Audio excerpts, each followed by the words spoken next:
Antonio Armstrong Sr. and his wife, Dawn Armstrong, were murdered. We, the jury, find the defendant, Antonio Armstrong Jr., guilty. In words, sometimes I'm having to grab my brain and just ask God to give me wisdom, give me peace, give me my mind. Friday, July 2016. Your name? AJ. Police found the couple shot at a home on Palmetto and Maple Ridge Street. A heartbreaking turn of events. There have been people coming and going in. Found evidence, and I think the public needs to understand the frustration this family has going through the criminal justice system with all these twists and turns.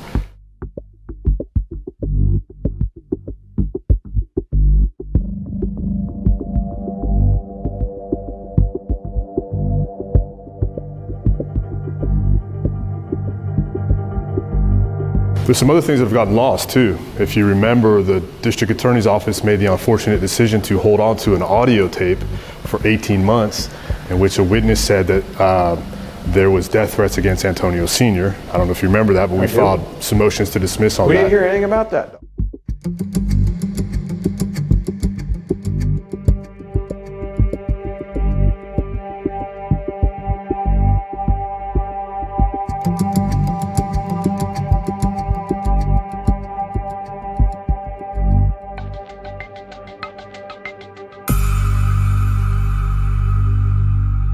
That there was a money prostitution ring that my husband, my sister-in-law, Antonio, and another individual were all involved in during this time. And so I didn't know, like the call records are all like crazy. The one woman that was with Antonio has contact. I don't know if it's the pimp or whatnot, but I just felt like I don't know if y'all knew that or were aware of the prostitution thing. So you think this is related to the homicide, or do you think it's just two independent things? I think it's related because the way, like, the money involved and there was a thing about keeping quiet. And so it was right before, like, they had the death threats and they had changed their life insurance. Like, they were doing all of these things. And my husband and Antonio talked 4 days before the murder. And so I, literally, Monday, and then he died. Now, I don't think my husband had any, I don't know what was talked about. I don't know. He said, oh yeah, we just hugged, and just, said a prayer together or whatnot.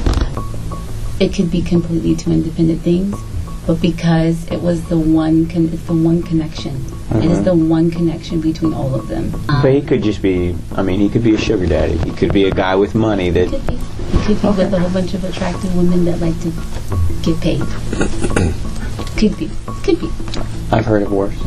Try explaining to Ms. K why the Harris County District Attorney's Office hid exculpatory evidence in terms of an audio for 18.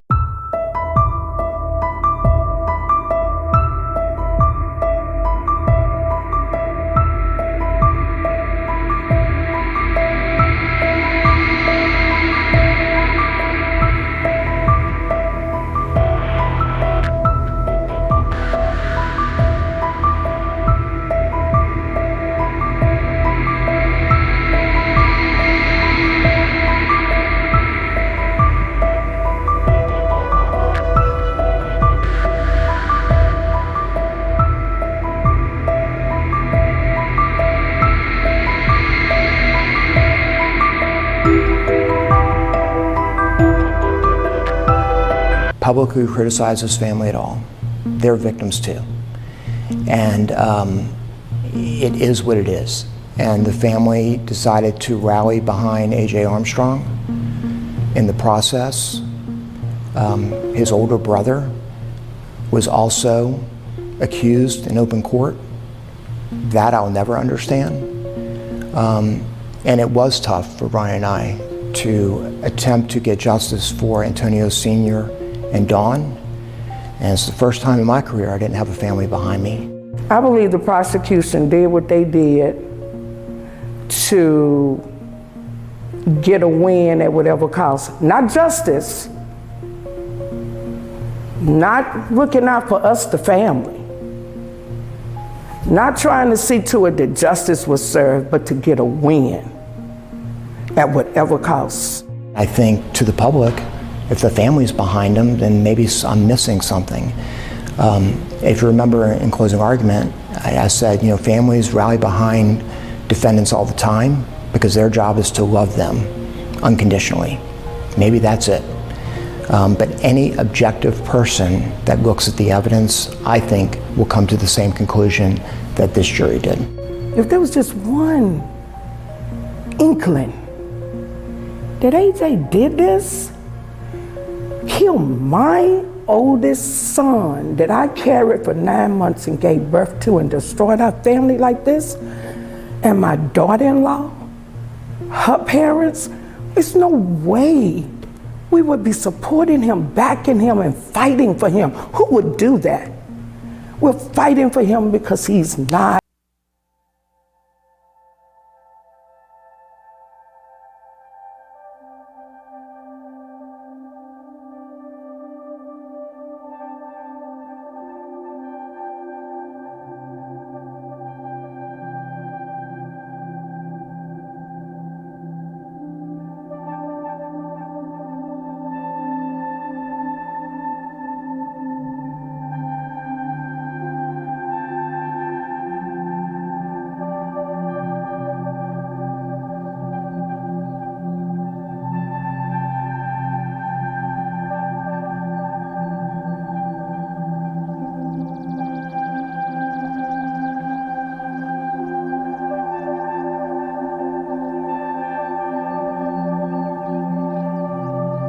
In the name of Jesus. How can a mother forget her child? How could a mother forget her beautiful daughter-in-law, the parents to her grandchildren, their family? How can you ever forget a family member that is no longer here? It was that I'm going to speak for Dawn, and they're the only folks who can exonerate her innocent son and hold her guilty son accountable for killing her and the love of her life. I am so disappointed in how they have handled this entire matter with my grandson and our family, and to have the gall to say that you are getting justice for Antonio and Dawn? How dare you? You didn't know my son and my daughter-in-law. You never met them. If you cared about them, what about us that's here alive, living, taxpayers, abiding citizens? What about us? They can't feel nothing, but we do. And we're now having to take these pieces. You're not on the other line here, my grandson. You're not there with his wife and his little 2-year-old son getting ready to be 3, asking for his daddy. Our entire family, church members, community and friends, everybody is crying, this is an injustice. How did it happen? If AJ didn't kill your son and your daughter-in-law, who did? That's what the police were supposed to find out. There's something I'll add about AJ, and I tell everyone who asks me about this case, because everyone knew the Armstrong family. If you spend an hour with that young man, you will absolutely believe that he could not be involved in this. He's respectful, he's smart, he would help us carry the boxes in and out of the courtroom, but over the course of the years that we've represented him, he's become kind of like a stepson. And you just cannot spend time with that young man for any period of time and think that he had anything to do with this. You're of the same mind. Oh yeah, I think AJ is an outstanding young man. I mean, he has manners and he's a godly man and he helps out and he's a proud father. And when I'm on the phone with him, I could hear his little boy Hendrix in the background. He's a great husband. Do you think he's really going to spend the next 40 years behind bars? If we have anything to do with that, he will.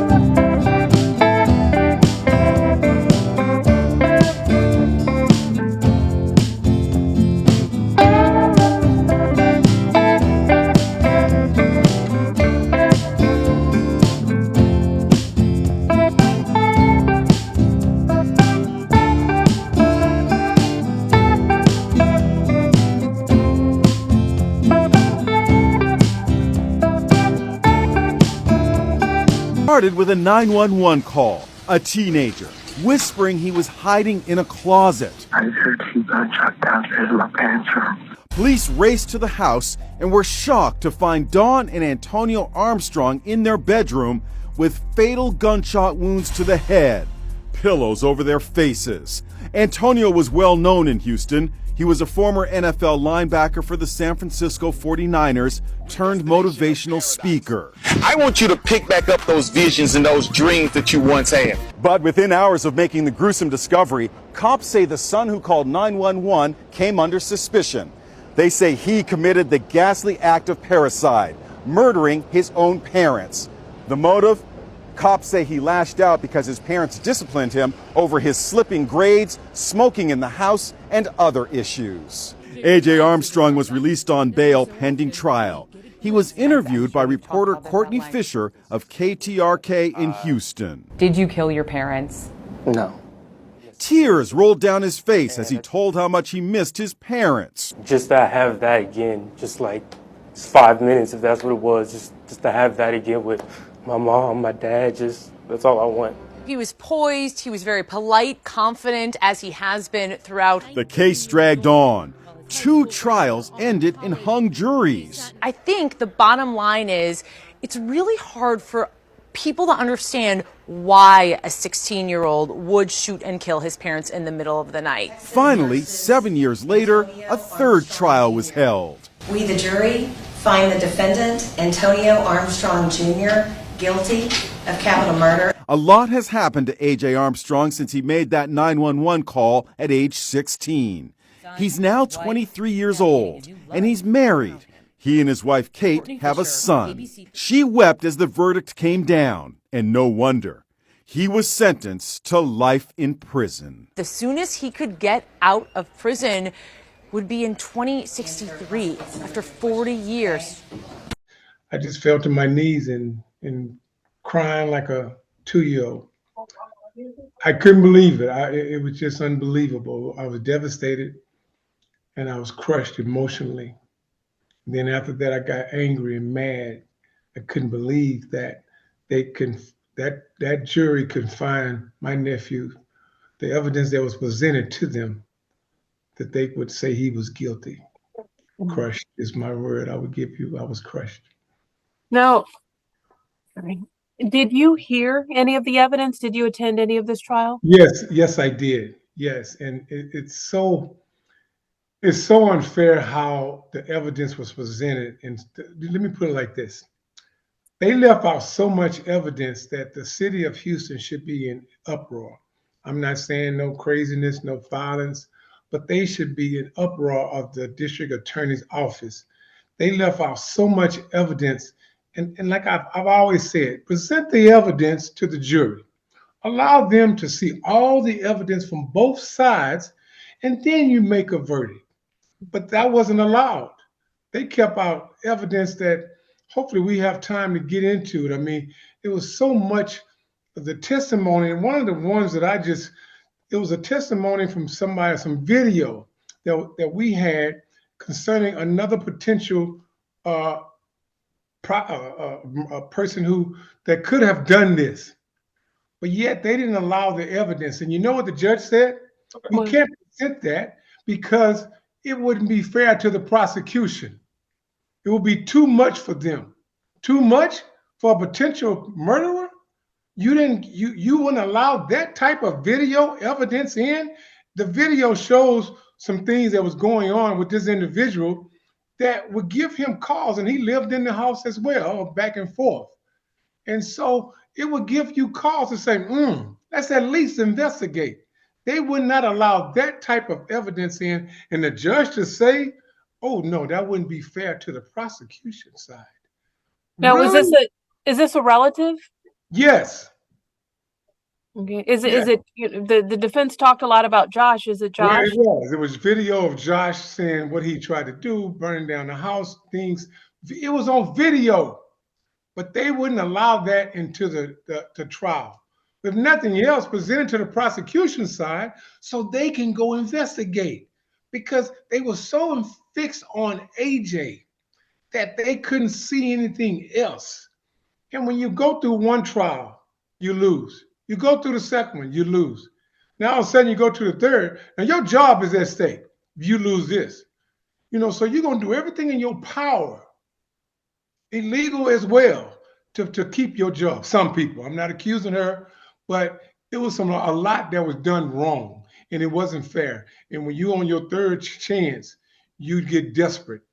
And they did some illegal, unethical, that's the word I'm going to use. They did some unethical stuff, the prosecution, and the judge not allowing a lot of the evidence in. I mean, the video, the Maxine Adams testimony. I mean, her and her husband was partners with Antonio. Her husband, Antonio, was in partners. They was in business together. They claimed that they had a prostitution ring. But both of these young men ended up dead within 2 years. But they didn't allow that to be presented. I mean, you got two people in business together that comes up dead within 2 years. But how did Mr. Adams die? It was a car accident. I heard a hit and run. The killer was never found. Okay. So Was he a pedestrian or was he in a vehicle? That I don't know. Okay. That I don't know. But you got two individuals. I mean, the break-ins of the gym, you steal equipment, but it's only Antonio's computer. They broke in both of his gyms. They stole only his computer. Other stuff is in there to be sold if you're in there just trying to steal things to make money. You have computers. You have copy machines. But you only take Antonio's computers in both offices.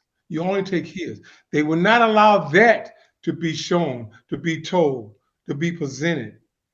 So unfair, not right, guys. Houston, like I say all the time, enough is enough. This kid is going to prison for life. But I'm gonna fight this. We're gonna fight this as a family. Why do you believe AJ did not do it? Because I know the relationship of his father. I know the relationship of his father. I've seen them on video and tape and talking. We would talk, all three of us on the phone together. I know that because of the relationship he has with his father, the love he has for his father, the faith that he has in God. That tells me that. And you know what? Now let's go technical. Let's go for people that don't know AJ. I wish the jury could meet AJ. I know Eric Dickerson met AJ at lunch one day. And when we got out of that lunch, Eric Dickerson, Hall of Fame, said, man, that kid did not kill his father. But let's go to the technical side of this. No gun residue, no water in the sink, no gloves, no blood, even a speck of blood. They say this person just shot point blank, and now all this blood is splashing. But yet they find a speck of blood 7 years later, a speck of blood behind a sticker. Come on, people, really? So you ask the question, why do I feel that way? Okay, because they haven't proven to me as an uncle that my nephew did it. No gun residue.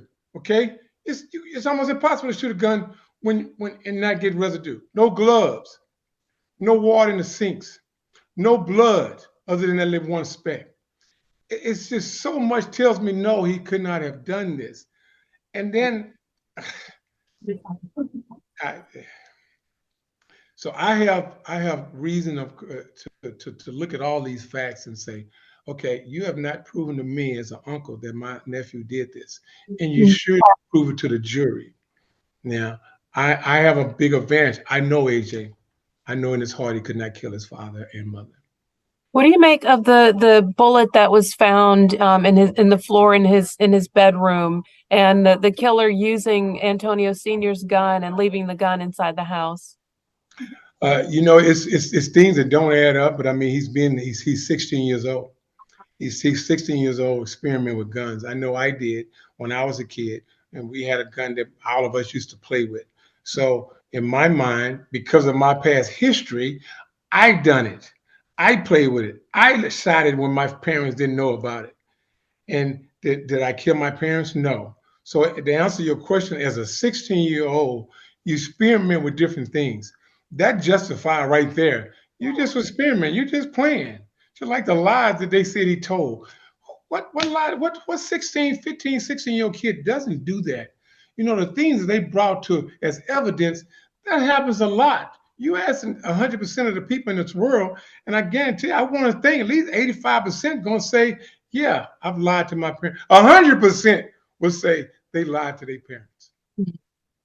And you said you believe the prosecutors did some things that were unethical. What are some of those things?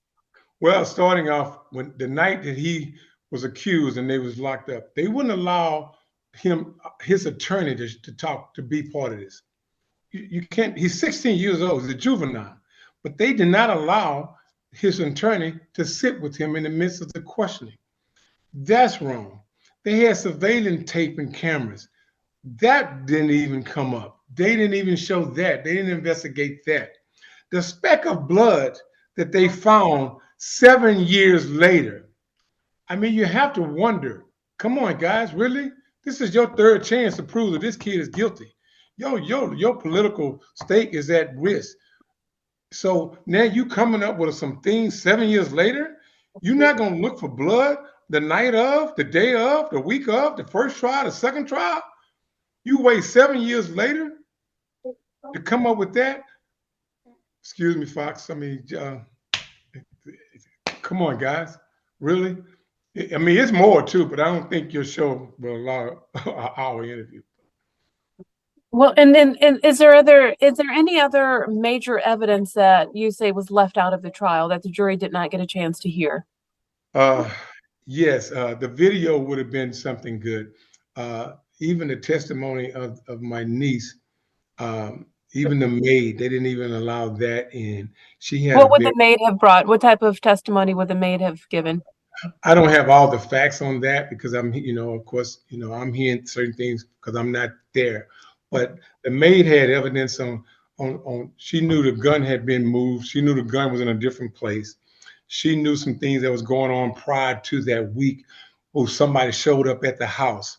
Somebody showed up at the house that they didn't have a clue who he was, and was bamming on the door. She has evidence like that of different people coming back and forth. Conversation that she heard Antonio having with people that seemed to be after him. And so, but they wouldn't allow none of that to be said. I mean, at least, hear all the facts. Hear all the evidence on both sides. On both sides. And they at least lost 22 pieces of evidence that couldn't even be shown because they lost it.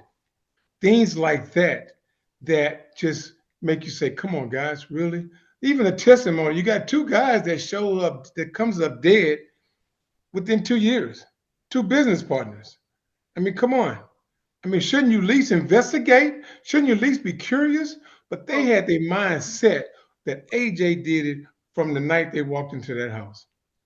How's AJ doing? Have you been able to speak with him yet since the No, I haven't had a chance to speak to him. I've been texting him. Of course, I know he doesn't have his phone, but I just want him to know his uncle loves him. His people out here.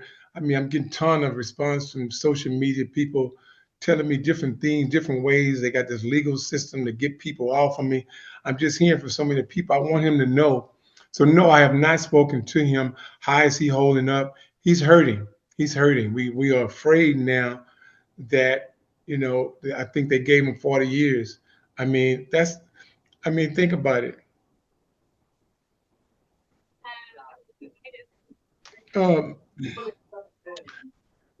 You give me 40 years saying that I did something that I know I didn't do. How do you handle that? I know I've hurt. Sorry. I know how hurt I am, and so I know how emotional I am. And my 21-year-old nephew is sitting in some jail cell, knowing that he didn't do it. I don't know how he's holding up, but I can only imagine. And it's hurting me to know that my 21-year-old is sitting up there afraid and scared and terrified. What has this done to your family? Everybody is crushed. Everybody is, emotional. But I told him last night, hey, let's regroup. Let's get ourselves together And then that football mindset comes in. We got to go to the next play now. The next play is appeal. Yeah. And so we're going to definitely find someone to do this and get the appeal going. We have 30 days, 29 days, I guess, counting today. And so to set appeal. So now we have to find the finances, and I'm going to do my best. I'm going to call all my NFL teammates and players to try to make donations to get this done. So right now, everybody's hurting. Everybody's in pain. Harvey, will you say, when my phone started ringing, you said you were going to call all of your NFL teammates. I apologize. Will you say what your plans are from here regarding the fundraising? Because the phone call interrupted what you were saying. I'm sorry. Oh, okay. So no, I just said, you asked what is the family. I just said we're going to definitely regroup. We're going to the next play. You know, I got that football mindset. And the next play is, okay, now what do we do now? As a family, we all been crying all night. I know none of us probably have slept much. And we talked this morning. I sent a text out saying, okay, guys, let's regroup and get our game plan together. Our game plan is to set to do the appeal. We probably have 29 days. I know it's 30 days from the day to do an appeal. And so when I say about so now, of course, that's going to take finances. This whole thing has been financially a burden on my family in Houston. The Kays and the Keiths and Ramonas. It's been a burden on them financially to get these attorneys for 7 years. So now we got to find, I have to help find money to do this appeal. And that's what I said. I'm going to call all my NFL buddies and teammates, current players that I know, and hopefully they've been following this case. Most of them have, and see where this young man is innocent, and help me fight this cause. And help me fight for this appeal to get my nephew out of prison. And Antonio Sr. was your nephew, and then Antonio was your great nephew, right? Exactly. Yeah, that's my brother's son, Antonio. Yeah. And Antonio Sr. followed in your footsteps. And were you hoping Antonio Jr. would follow you? Oh, yes. Also? Yes. And he used to send me tapes of Antonio, and I would send it of AJ, and I would send Eric Dickerson, and he would look at him, and we'd be all sitting there and just watching AJ. And yes, even, not last year, but right before this, we all was on the phone talking about football and his path and transfer in different schools. So he was excited. His father was helping him. Why are you going to take that away from you? I mean, just little stuff like that. He was helping AJ get into football. I mean, AJ was excited. Even now, when we was with Eric Dickerson, we was all talking lunch. He said, Uncle, when I get out this whole stuff, this mess, I want to go back and play football. His mind is still on football. At 21 years old, his mind was still trying to get into the NFL, XFL, USFL. Yes, this kid still has an ambition to play football, following in his father's footsteps as well as mine, because his father played in the NFL as well. What an absolute tragedy for your family. Yes, it really is. It's hard. It's hard. It really is hard. And we just have to regroup. And it's just hard. You see stuff like this on TV when people get wrongly accused and they go to prison. I mean, you see it in real life too. I mean, all the people that just saw some on TV where somebody was in jail 17 years. And now they say, oh, he didn't do it. The girl testified and say he didn't do it. You think about stuff like this, and now the real world, my nephew, my blood, my last name is being wrongly accused and sent and could spend the rest of his life in prison. But the devil is a lie. God will find a way. I'm convinced of that. Faith over fear. I'm going to have faith that my nephew will be home soon. Do you feel like at some point AJ will be exonerated? I really do. You know why? Because I just know he's innocent. You have to believe in your heart and your mind. And I'm going to go there with the public for what the evidence showed and what it didn't show, what they wouldn't allow to show. That, yes, this will be a dismissal, acquittal, or whatever word I'm after. He will be home. And he will not spend 40 years in prison. And one last question, Harvey. What do you make of the alarm evidence that the alarm was still set and the alarm records show that no doors were ever opened, no windows were opened? You know, and see, even I don't know you. I was in the trial. I was in the courtroom, and they talked about the alarm system. Kara, which is the daughter, she talked about how the alarm system have malfunctioned many a times. She said that. She stated that it has malfunctioned, and even the experts say it's a possibility. And so, to answer your question, it has malfunctioned. It has fouled up several times within that house where they said it. You can go in and out the house, and it shows nothing. It has done that so many times. And so that gives you some shadow of a doubt of saying, okay, well, it has happened before. Why? It couldn't happen that night? Yes, it could have. You know, does it bring concerns? Yes, it brings some concerns to look at. But hear what the experts say. They can malfunction. The daughter said it has malfunctioned. Somebody raised the window one time and was trying to break in the house, and it didn't go off. And they have sensors on that window. See, all of that, some of that wasn't even allowed in the courtroom. It's When did speculation. that happen? It was several years ago in the house.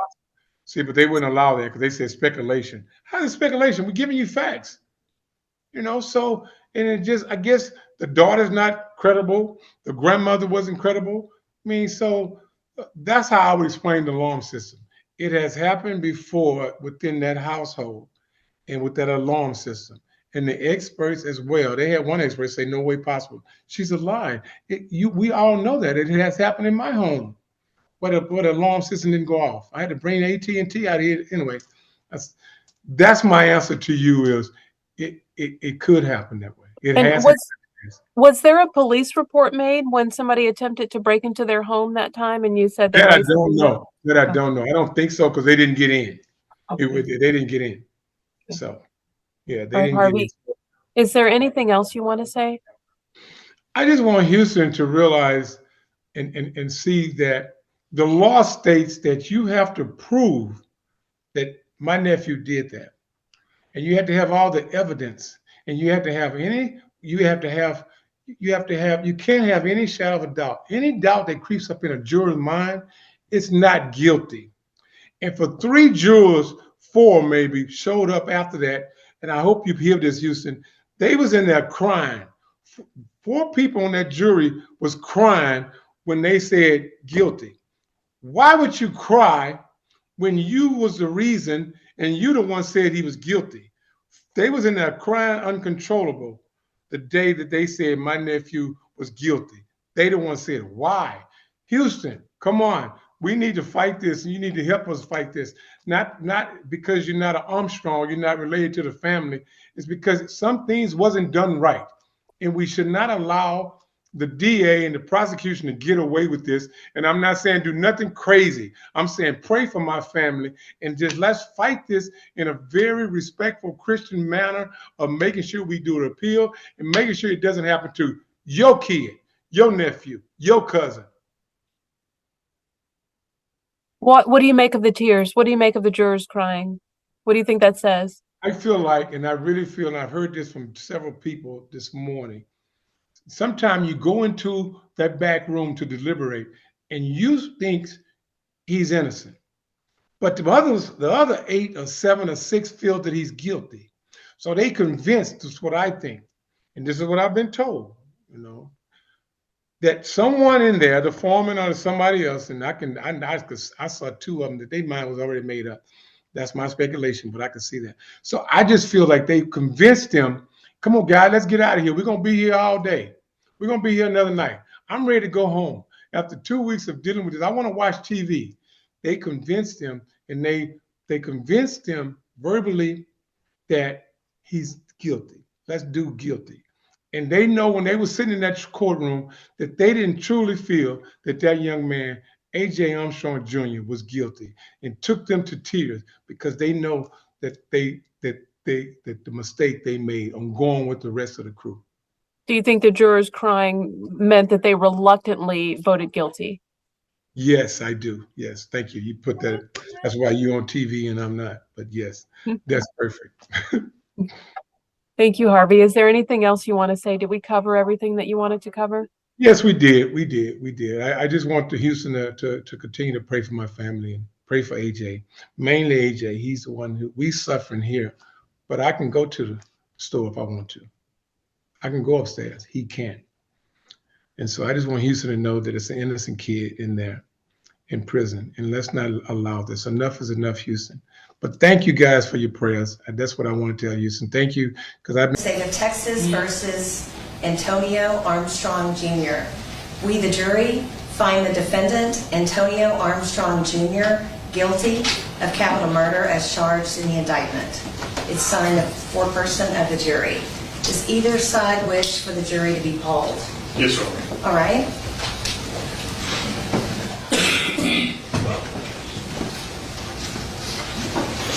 All right, ladies and gentlemen, when I call out your number, I'm going to ask you if this is your verdict, and you say yes it is, or no it is not, all right? And these are your jury numbers, not your panel numbers. All right, juror number 1, is this your verdict? Yes, ma'am. Juror number 2, is this your verdict? Yes, ma'am. Juror number 3, is this your verdict? Yes, it is. Juror number 4, is this your verdict? Yes, it is. Juror number 5, is this your verdict? Yes, it is. Juror number 6, is this your verdict? Yes.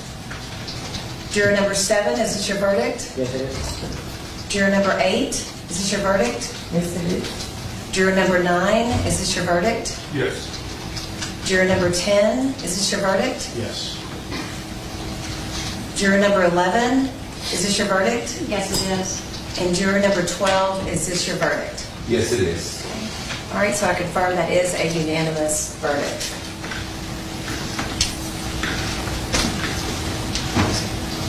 All right, Mr. Armstrong, is there any legal reason, sir, why sentence should now not be pronounced against you?